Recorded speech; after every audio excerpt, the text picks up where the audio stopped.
Hello friends, Jerry Rosa here in the Rosa String Works Workshop, and I just might say Merry Christmas to you. It's getting very close. Got a number of things I want to talk to you about today, and don't have any actual machine work in this video, but I got a lot of future projects coming up that I was going to give you a preview of. But first, just thought I'd show you, I got a nice Christmas card from Thomas out in Virginia, the fellow that I built the mandolin for, and he's wrote me a nice letter here. Very nice fellow. He was remarking that he saw the St. Louis mandolin that I built for the other fellow, and he thought the tone was very similar to his. He says, "I really like my mandolin. It has the truest tone of any mandolin I have ever played, all the way down the fretboard. I play more than an hour every day."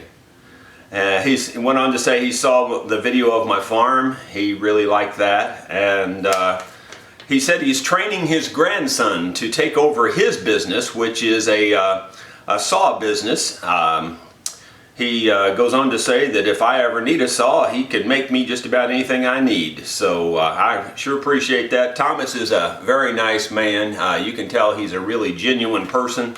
And Thomas, what I have to say to you is Merry Christmas, and I hope you always play that mandolin in very good health, and I hope you just enjoy it forever. So thank you very much for the Christmas card, Thomas. And it always does me good to hear good news. The customers are happy with the instruments. I know the St. Louis fella, he really likes his mandolin a lot, and so I'm really happy with that. Anyway, let's get into several projects here that I want to show you. Got quite a few coming in. I've been working on lots of instruments. Don't have time to film them all. It just takes too much time to edit the film and get it all out there.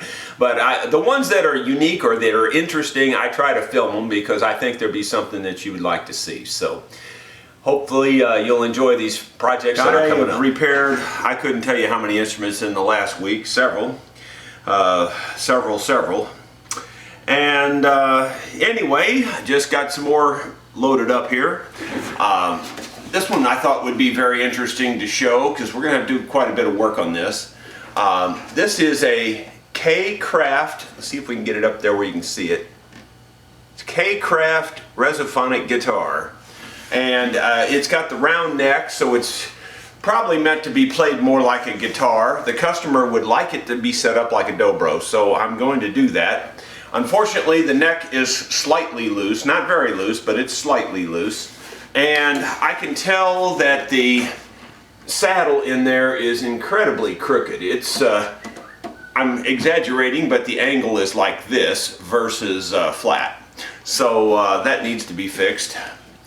And I said, well, I can polish out this nickel here too, make that look real nice. He didn't want that. He doesn't want it polished. I said, okay, I'll leave it crusty if you want it that way. But if it were my 2 cents, I'd go ahead and polish that out. Now, you know, there is a diminishing point of return on any restoration. You know, you don't want to change the finish and things like that. You just want to make an instrument look like it's been cared for. So polishing this out wouldn't hurt anything, in my opinion, on this. Leaving it rusty, in my opinion, probably degrades the value more than it helps the value in this case. But it is kind of a fine line, and everybody has a different opinion on it. So, and I appreciate those other opinions too, so I understand that. But anyway, that's one project. I'm saving the best project for last.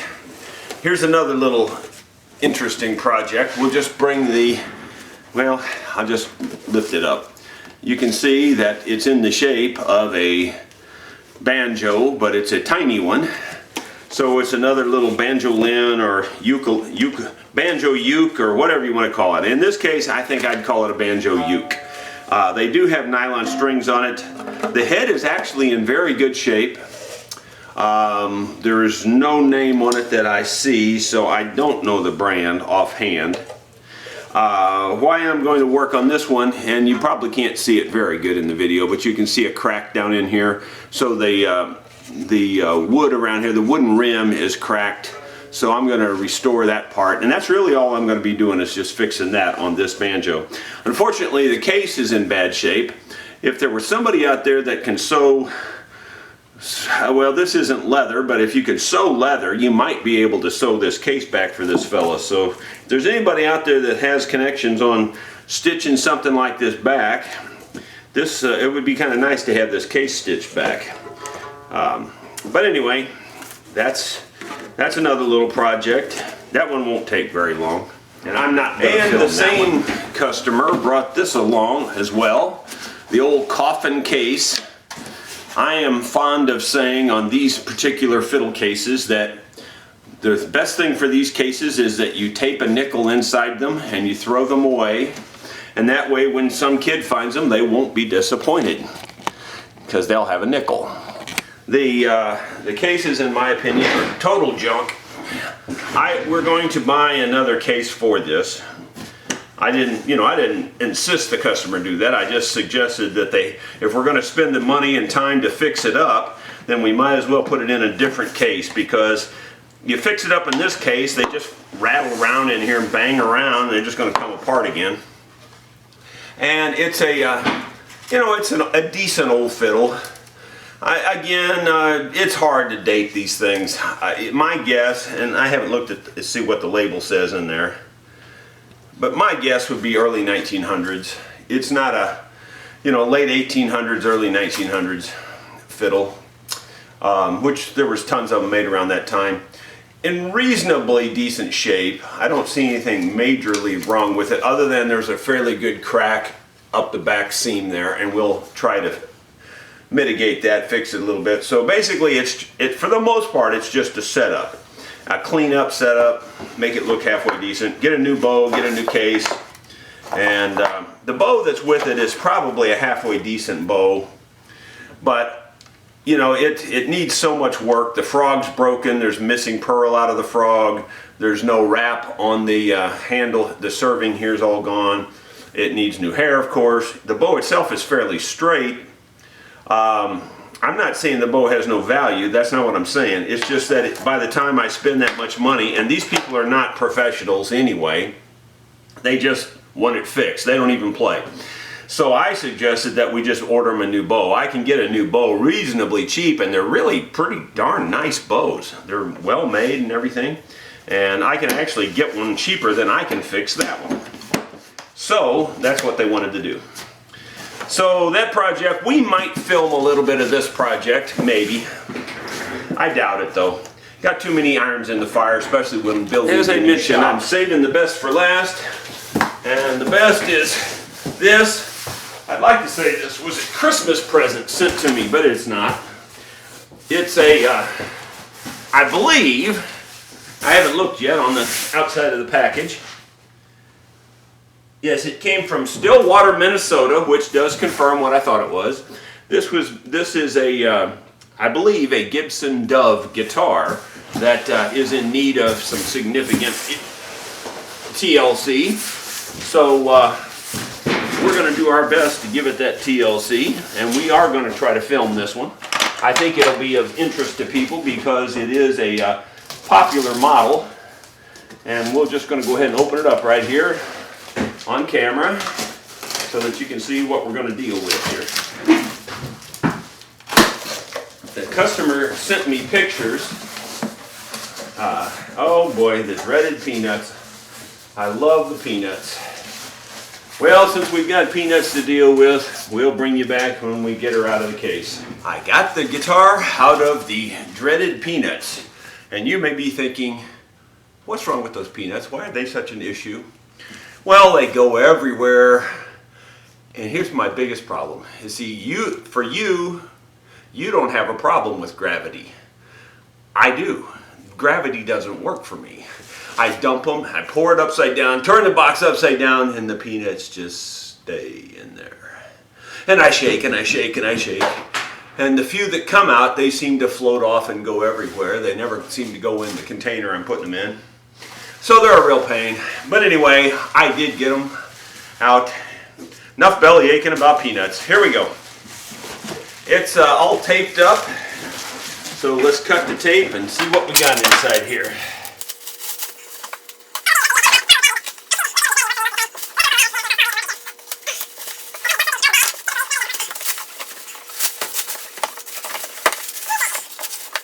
that bag didn't really want to give up either, but we got her. Okay, we'll see if this looks like what I thought it was going to look like.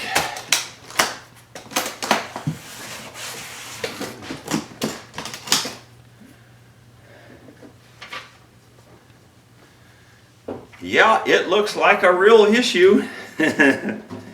It's looks like a fun fix. I see parts strewn everywhere.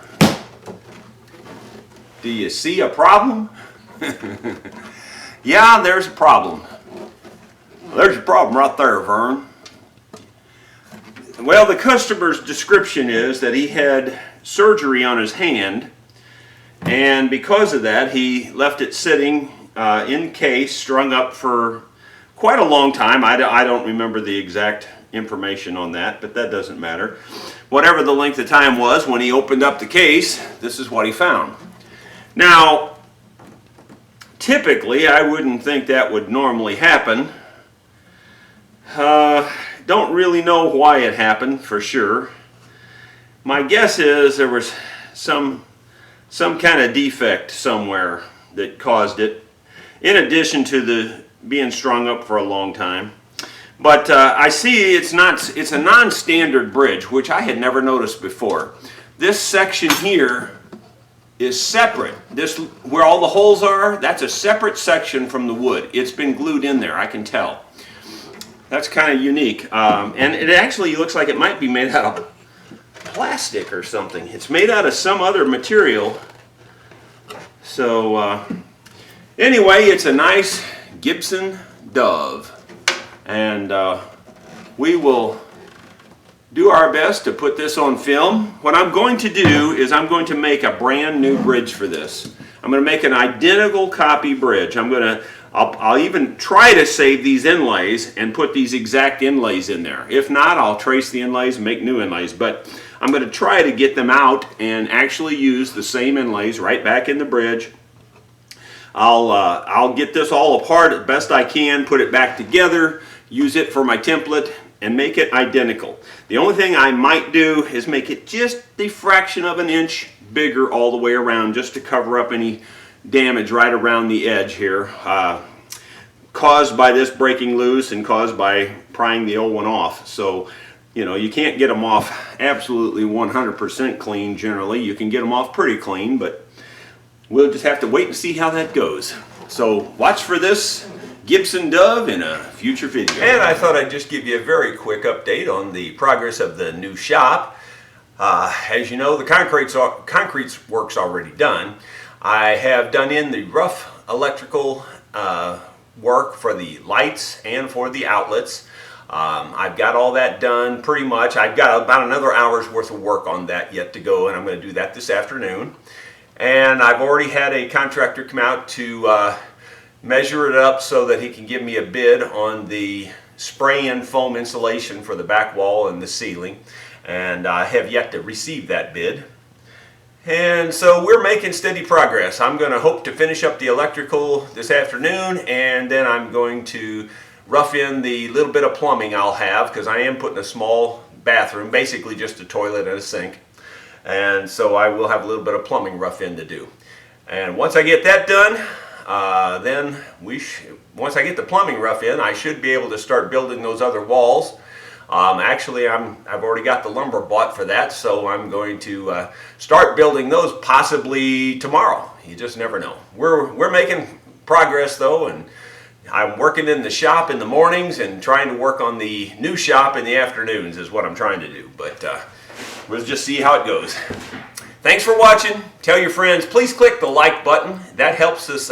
I'm starting to see that clicking that like button helps these videos get out in front of more people, and therefore I could get more subscribers and help this thing. You know, the more subscribers I get, the more benefit it is to me, therefore the more videos I'm going to be putting out. So I mean, if you like what you're seeing, click the like button. You're helping both of us. Thank you very much.